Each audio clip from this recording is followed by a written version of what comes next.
buenas cibernautas, informar que el siguiente contenido que os traigo son con fines educativos en ayuda de cómo prevenir y usar diferentes herramientas de hacking.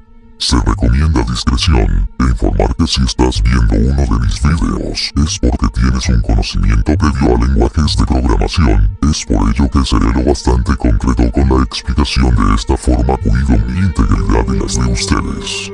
Los siguientes videos serán para compartir la creación de diversos proyectos, más no de explicar de cómo fueron creados. Saludos.